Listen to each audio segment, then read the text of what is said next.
On Alex Rowley to speak to and move Amendment 12423.1. Mr Rowley, you have 9 minutes, please. Thank you, Deputy Presiding Officer, and I am pleased to move the amendment in my name.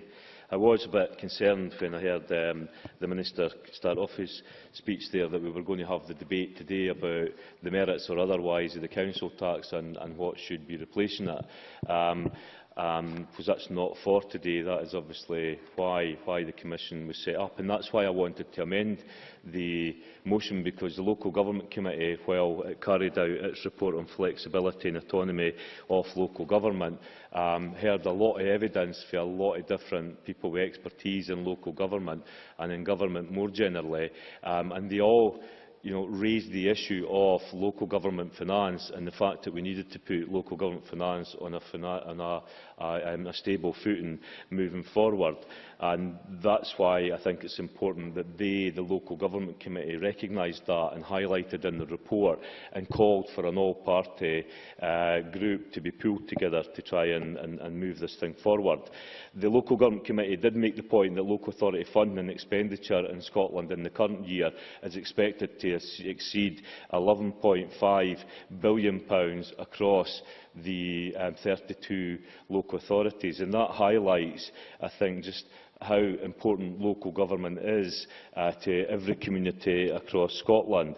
And they make the point that these four elements that make this up as council tax, fees, charges, Scottish Government grant and other income. And I will say a bit more about the council tax and just the percentage that actually does make up. But they did say that one area where there was almost unanimous agreement amongst politicians and parties is that the current system of financing requires to be reformed. That seems to have been a view that has been around for some time.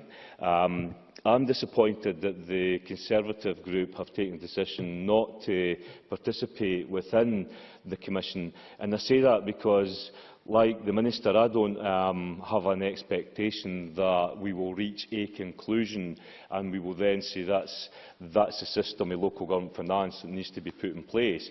I think I'm much more keen that this Commission looks at the options that's there and is able to provide a useful report that all parties can then use to move forward as we set our manifestos and as we look towards finding a sustainable way of putting local government finance on.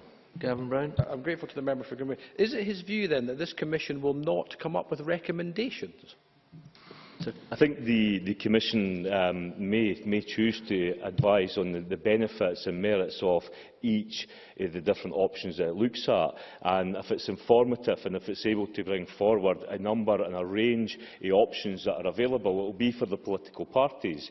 Because my own party, for example, does not believe that a local income tax is the best way forward, but other parties may well want to make that case. But if the Commission is able to look at the merits of local income tax versus property tax, then all that information should be there and should be useful. More importantly, I actually hope, and certainly the discussion that we had at the first meeting, I hope that we will be engaging with Civic Scotland, that we will be engaging with local government itself, and that we will be engaging with communities and individuals right across Scotland to discuss the merits and discuss the principle of local taxation and local people paying for local services. So there's a wider discussion and a wider debate that I certainly hope, in the short timescale that's been set, that this Commission will be able to have and engage people right across Scotland.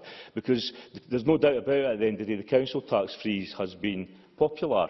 Right now, my own party takes the view that it would be wrong to introduce increases in charges to the council tax at a time when people, in effect, have had a wage freeze for the last 4 or 5 years, and they are facing at the present time a crisis in terms of family budgets. So, there is to be a discussion, I think, with communities and with people across Scotland about what type of local government. Indeed, that's a point that I read a report just the other night that was produced by the Commonweal, and they called the silent crisis report on the failure and revival of local democracy in Scotland. And I wasn't aware, because they highlight that in 2006, in this Parliament, the Local Government Finance Review Committee reported, and I quote, that there is a fundamental question about what the relationship between central and local government should be.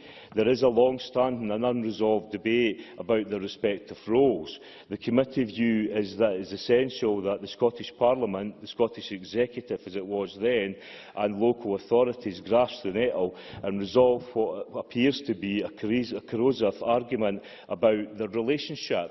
You could argue that that was back in 2006. Not a lot has moved on since then. We saw only in the last couple of weeks the Finance Secretary threatening to cut the budgets of local authorities over teacher numbers. And the ridiculous situation of that was that actually local authorities across Scotland do not want to cut teacher numbers, but they need the monies to be able to provide the education service in the first place. So this debate around local government and funding local government services seems to have been going on for some time, and yet it has not been resolved. In 2007 we had a minority SNP government in here that was committed to a local income tax. By 2011, when they had a majority, a local income tax perhaps didn't seem to be as popular, or it might not look like it would actually work.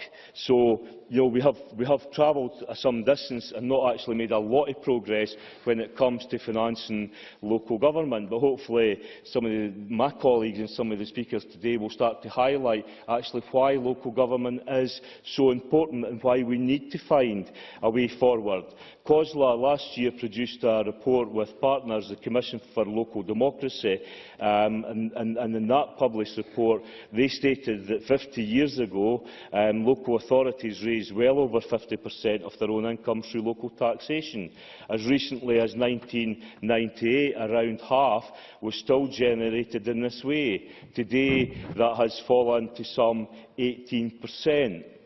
I contacted a number of council leaders, but I thought a response I got from Gordon Matheson, the leader of Glasgow Council, was quite interesting, where he says, "I'm disappointed that the remit of the group narrowly focuses upon council tax, which accounts for some 17% of funding to local government, and ignores the 83% block of funding that is allocated by the Scottish Government, typically a highly centralised Scottish state. This is a major omission."